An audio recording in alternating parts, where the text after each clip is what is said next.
Estamos entrando na fase mais dramática da corrida eleitoral no Brasil.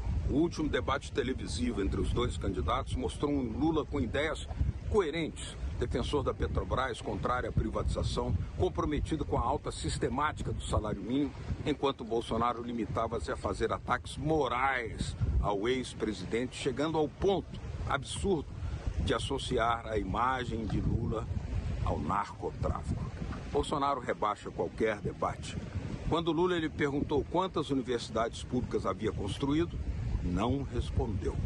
Enquanto Lula leva milhões de brasileiros às ruas do Brasil inteiro, Bolsonaro montou um esquema de difusão em massa de vídeos falsos, sem que o Tribunal Eleitoral tenha uma estrutura para impedir o funcionamento desse mecanismo que distorce o voto do eleitorado. Lula lidera, mas a diferença ainda é pequena. E como há uma abstenção muito grande, historicamente no Brasil, é preocupante que a eleição vá para a reta final com um funcionamento de vídeos falsos em escala de milhões, com um tribunal eleitoral inoperante.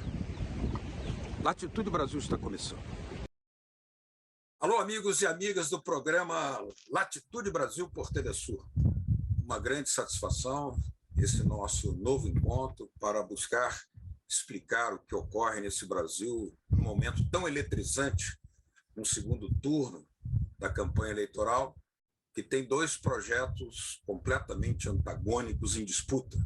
Um representado por Bolsonaro, que quer continuar a linha de redução do Estado, Estado mínimo, desregulamentação de direitos, desnacionalização da economia, e o outro representado pelo ex-presidente Luiz Inácio Lula da Silva, que recupera as políticas públicas, a função dos bancos públicos para isso, que é muito importante, além de uma retomada de uma política externa completamente soberana para o Brasil. Para nos falar sobre esse tema, o que estamos observando nessa segunda etapa da eleição, que ocorrerá no dia 30, onde Lula vai liderando, nós temos aqui hoje uma pessoa bastante qualificada para isso. É minha colega de formação, também é jornalista, mas ela foi presidente do maior banco público do Brasil, a Caixa Econômica Federal, Maria Fernanda, a quem dou as boas-vindas, agradecendo muito por ter aceito o nosso convite. Obrigado. Olá, Beto, boa noite, uma alegria com você aqui, com todas e todos os ouvintes da Telesur, um carinho muito especial, né, pela Venezuela, né, tive a oportunidade de fazer um projeto de cooperação, né, na época ainda, logo depois, né, da presidência da Caixa, Gran Misión Vivienda Venezuela, então uma alegria estar com você, muito obrigada pelo convite. Exatamente. A Maria Fernanda ainda teve, como ela já disse, essa grande participação na missão, na Grande Missão Vivienda de Venezuela. Mas nós temos hoje aqui um problema gravíssimo, Maria Fernanda. Eu gostaria que você, como ex-presidente da Caixa, dirigiu esse banco importantíssimo, um banco de características sociais, né, de uma importância muito grande para a sustentação de políticas públicas. Como é que você avalia hoje, vendo o Bolsonaro fazendo uma utilização completamente despudorada da Caixa Econômica Federal dentro de um processo eleitoral, o que deveria, inclusive, ser impedido pela legislação eleitoral, que não permite esse tipo de utilização de uma estrutura estatal? Como é que você vê isso? Olha, o que nós temos visto, na realidade, não só em relação à Caixa, mas a todas as estatais brasileiras, é um processo de pilhagem mesmo de todo o patrimônio público que o Brasil tem. Né? Você tem em relação à Caixa, por exemplo, né, que a gente vinha citando, né, foi tão fortalecida, né, a partir de 2003 pelo presidente Lula, pela presidenta Dilma. Nós vivemos um processo intenso de renovação do parque tecnológico, a criação do próprio programa Minha Casa Minha Vida em 2009, que veio responder, né, uma crise internacional, e nós tivemos depois a oportunidade de fazer projetos de cooperação. operando políticas públicas, e o que a gente percebe desde o golpe contra a presidenta Dilma, e aí de forma muito mais dramática, não é? E depois da posse de Bolsonaro, é um desmonte completo, não é? Desse grupo de instituições públicas que o Brasil tem, né? Que nos garantiram, inclusive, sair do mapa da fome em 2014. Agora, de forma mais recente, nós vivemos um escândalo na Caixa, né, uma ação criminosa do ex-presidente, promoveu assédio sexual contra, né, as empregadas da instituição. E o que a gente percebe, Beto, é um processo de assédio institucional que vive o Brasil, né? Não é só a Caixa. Né? Você percebe isso na Fundação Nacional, né, na FUNAI, que agora as pessoas chamam Fundação Anti-Indígena, né, em todos os órgãos que tem a responsabilidade pela preservação ambiental, no IBAMA, né, no Instituto Chico Mendes. Então, e agora na Caixa, né, o uso descarado, né, da instituição, com manobras que são manobras meramente eleitoreiras. Essa que você acabou de citar, por exemplo, que é o empréstimo do consignado a quem está recebendo auxílio emergencial, ou seja, numa situação de vulnerabilidade, há uma taxa de 3,5% ao mês, ou seja, é absurda, é exorbitante, o que vai trazer muito mais, vamos dizer assim, transtorno para as famílias, mas que na situação em que a família está, evidentemente, ela busca esse recurso, né, para poder ter respostas para a sua vida cotidiana, diária, que é buscar se alimentar.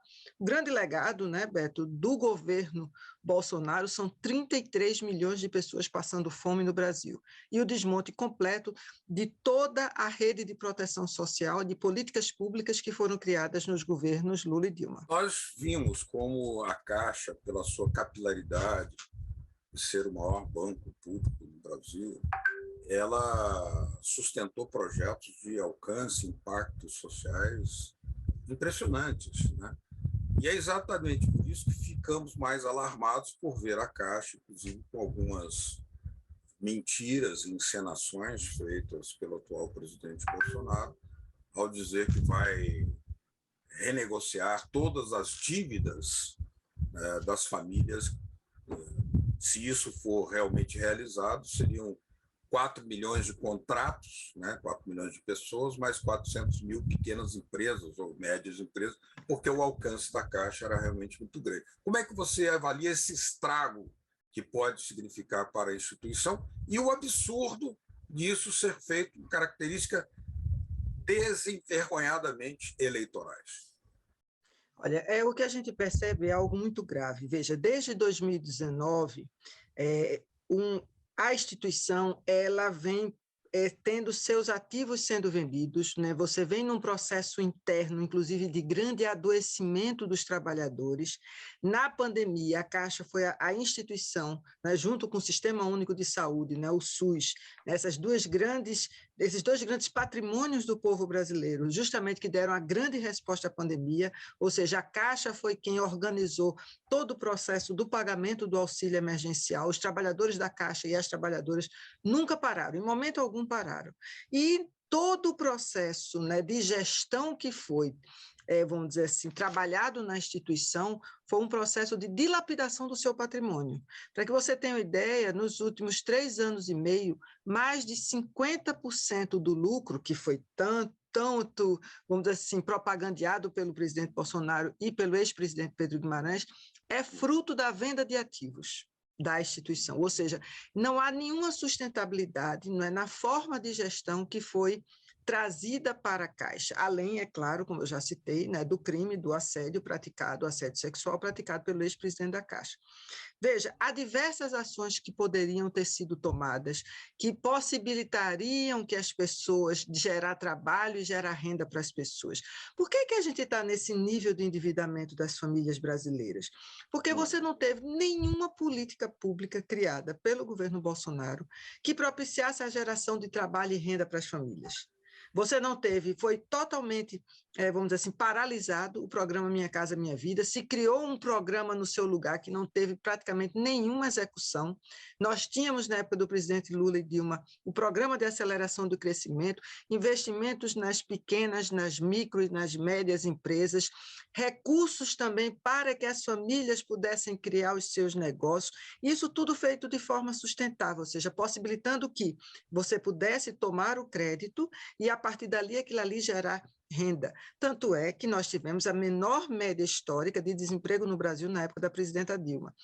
Beto, só o programa Minha Casa Minha Vida, ele gerou mais de 4 milhões de empregos no Brasil, né? Você tem todo o fortalecimento que houve, por exemplo, na cadeia do petróleo e gás, né, na área de energia, quando você teve ali os investimentos também com a Petrobras, né? E aí a gente viveu a Lava Jato, que foi exatamente, né, toda uma estrutura que veio dilapidar esses grandes investimentos, não só da Caixa, a gente cita a Caixa, mas você pode falar do BNDES, do Banco do Brasil, das demais instituições públicas.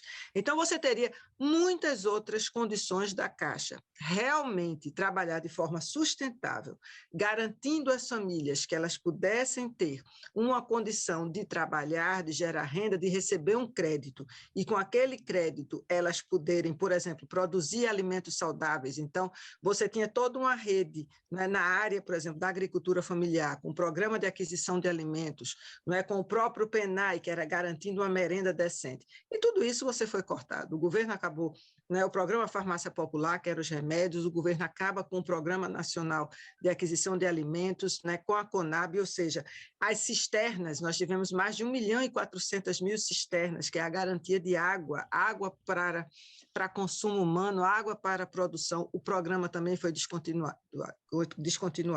Então, o que na verdade você tem, por que a gente diz que ele é eleitoreiro? Porque na verdade ele não traz uma solução para as famílias.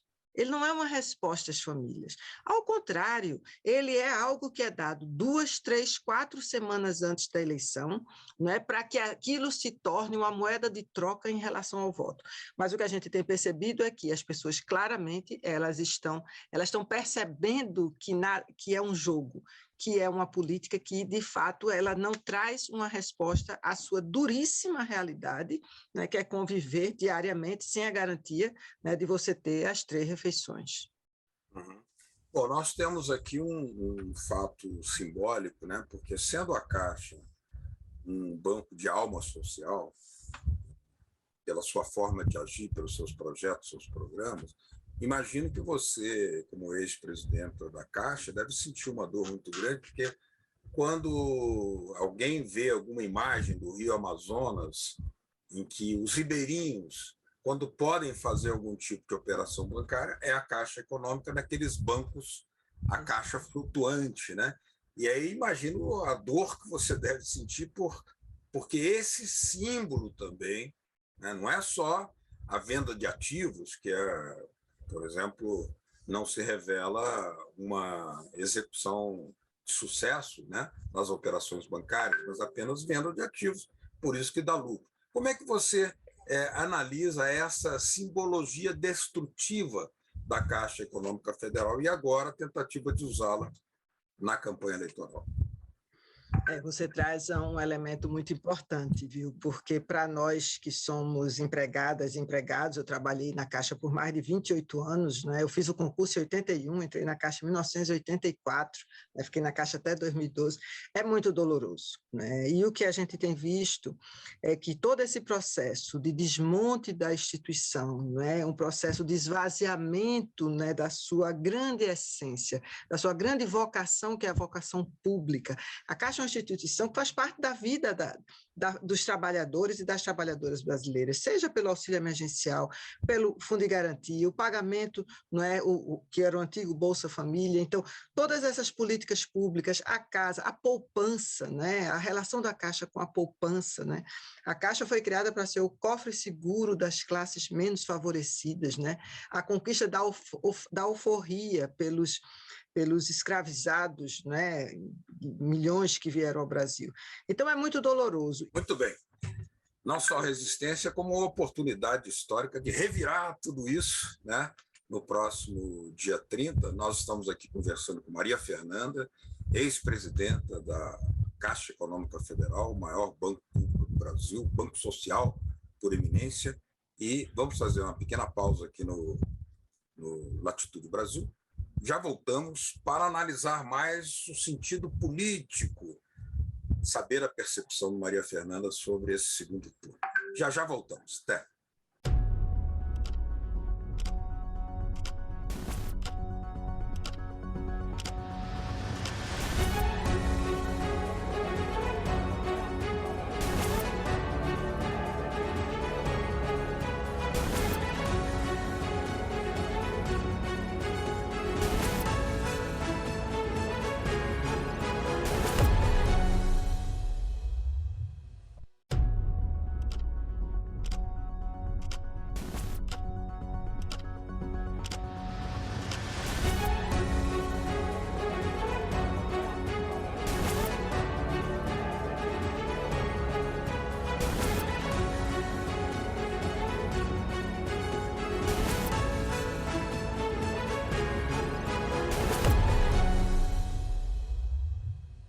Latitude Brasil está de volta, hoje conversando com Maria Fernanda, ex-presidenta da Caixa Econômica Federal, o maior banco público do Brasil, que está sendo destruído pelo presidente Bolsonaro.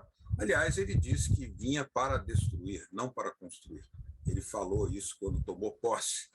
Maria Fernanda, além de ter feito jornalismo, fez diversos cursos de especialização, gestão, planificação, e também ela atuou como secretária do Ministério de Desenvolvimento Social e Combate à Fome, né, no governo Dilma Rousseff.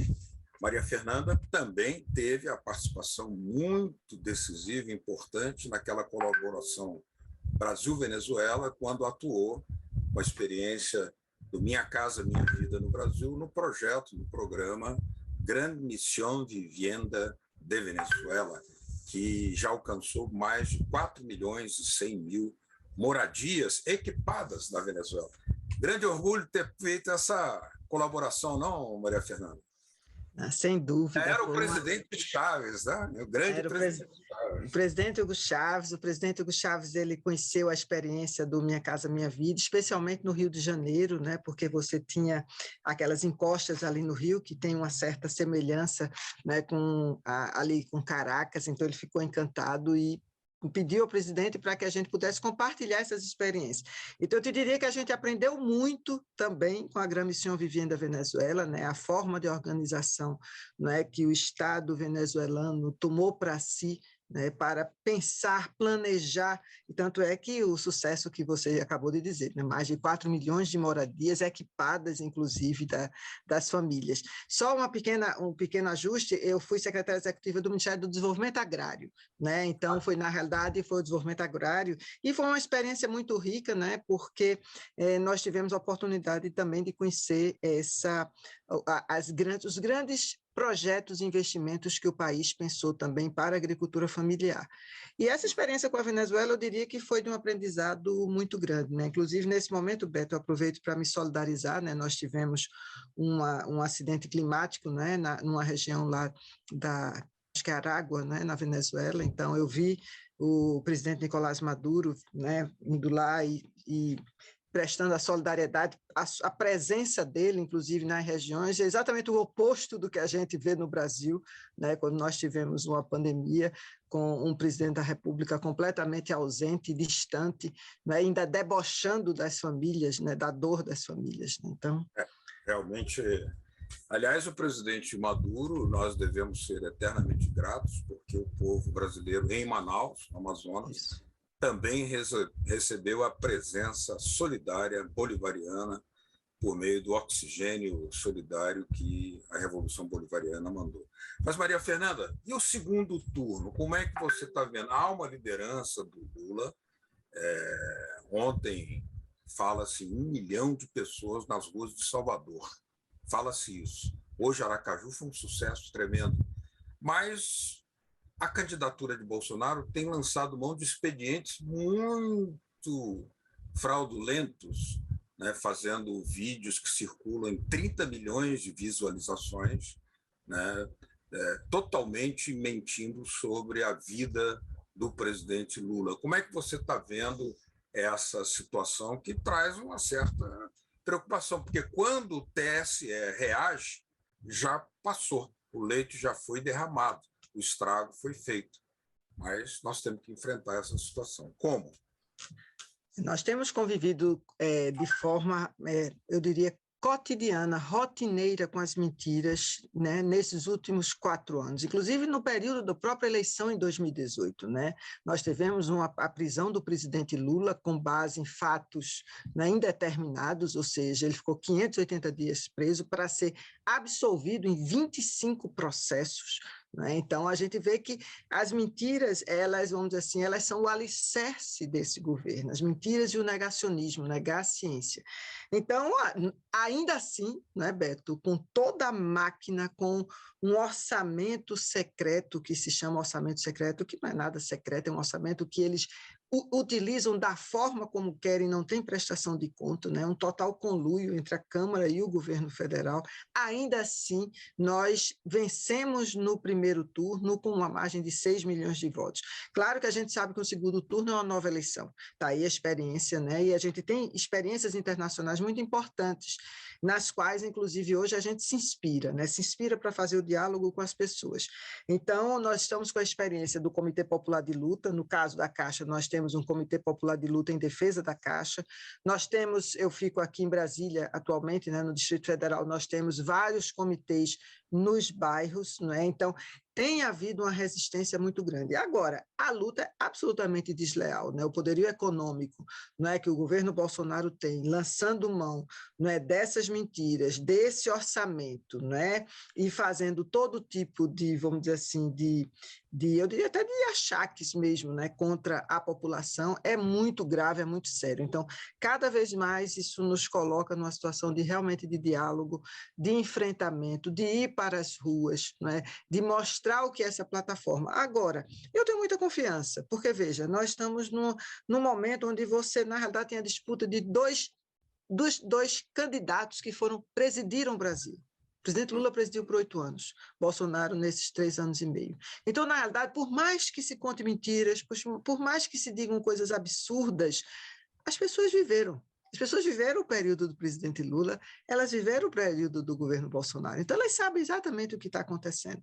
É evidentemente que a pauta, né, essa pauta moral, não é, ela é usada de forma ardilosa, né, pelo presidente Bolsonaro, com inúmeros vídeos falsos e assim, eu diria, quase perversos e mórbidos que a gente tem visto, né? Mas a gente tem uma expectativa da nossa vitória, de novo, no segundo turno, e aí com o presidente Lula eleito, para que a gente possa realmente reconstruir o Brasil. Né? A nossa palavra é uma palavra de esperança, é uma palavra de reconstrução e, de fato, né, dentro das possibilidades que o país tem, né, de se tornar novamente um lugar bom para se viver, né, um lugar que respeite, não é, as pessoas, que você tenha um respeito às pessoas, que você tenha um processo do respeito ao meio ambiente, de valorizar, né, reconhecer a nossa diversidade como, vamos dizer assim, o grande diferencial que a gente tem. Então, é uma campanha muito dura, estamos todos os dias nas ruas, todos os dias dialogando, criamos os sites, publicando artigos diariamente. Para nosso espaço tem sido, de fato, né, dentro da Caixa, né, são mais de 80 mil empregados, né, hoje, e onde a gente faz exatamente essa disputa das ideias, né, e mostrando quem teve, de fato, um programa que fortaleceu a instituição, quem teve um programa que fortaleceu as empresas públicas, que fortaleceu, não é, vamos dizer assim, todas as empresas e as famílias que têm a relação com a Caixa. Foi o governo do presidente Lula, sem sombra de dúvida.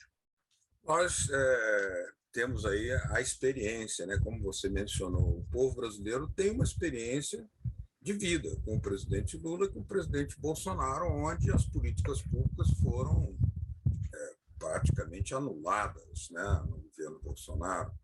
E nós imaginamos, por todo o programa e as falas que o presidente Lula tem feito, de que é reservada à Caixa Econômica Federal, ao BNDES, ao Banco do Brasil, aos bancos públicos, o papel de serem alavancas fundamentais do desenvolvimento, não apenas econômico, mas também de reconstituição, porque há demandas urgentes.